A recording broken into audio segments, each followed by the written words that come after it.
I'm always shouting at the top of my lungs for more diversity in video games, and I find titles for the Nintendo DS and iPod in particular are the most varied, experimental, and diverse, meaning that not every single game is about a government conspiracy or space marines.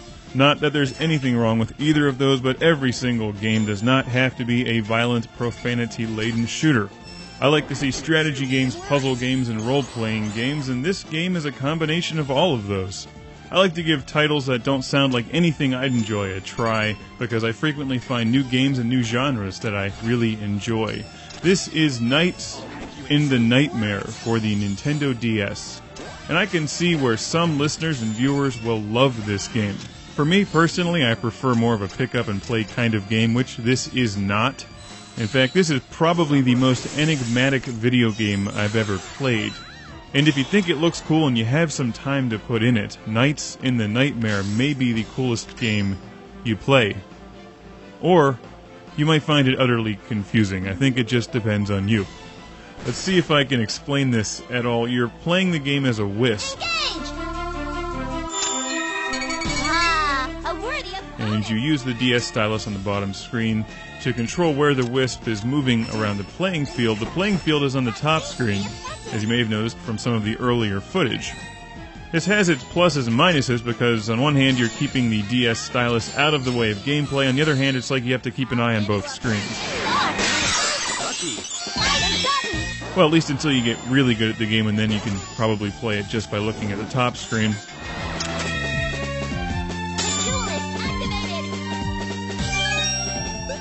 Your wisp is reawakening the souls of dead knights to confront evil. You hover the wisp over the outline of their form, it fills in, and then they attack enemies. You use a variety of items and other attacks. You dodge enemy attacks like a top-down spaceship shooter like Raiden or Musha or something. You recruit different knights by finding items that they recognize and will join your party. Then you can level them up and decide which knights that you'd like to use in combat. There's one element here I don't even think I explained yet, which is that when you kill enemies, it's like you're using a slot machine to line them up before the battle, so you have to get a row of kill markers. Also, you select all the items before you go into battle, and the more you play the game, you definitely get more accustomed to just how the mechanics work. Certain items work with certain classes, like warriors or priests. It's a bit like a turn-based strategy game, but also like a real-time strategy game. It's really very unique, and there's so much information on screen at once in all different colors and different type fonts. It's a busy game.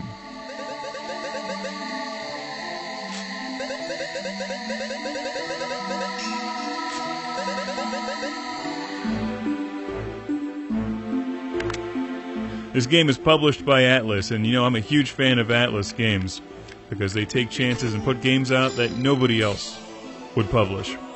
I read the instruction manual twice, and it has a variety, a huge list of tutorials, in fact, to get you started with your gameplay. And that just scratches the surface.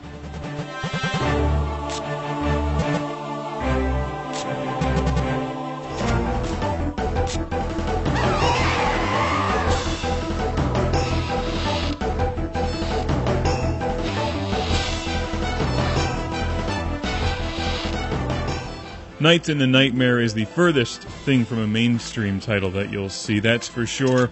Is it my type of game? Not really, personally. I prefer arcade titles. I like shooting things with laser beams and Robotron 2084, or landing on them with my giant bird ass in Joust. And I prefer strict turn-based strategy to this hybrid combination.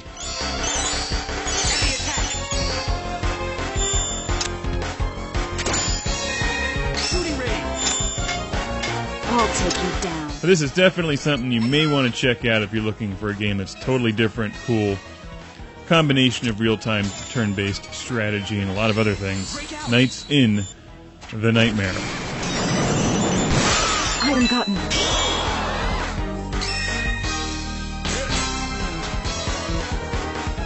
I'll hack you in two. Open fire. Enemy attack. Maximum range. I'll hack you in two.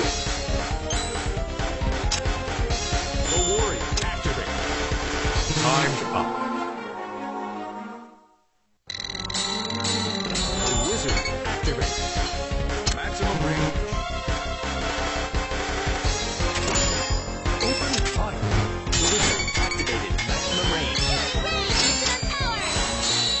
Suffer an icy death. MP, build up. How fortunate.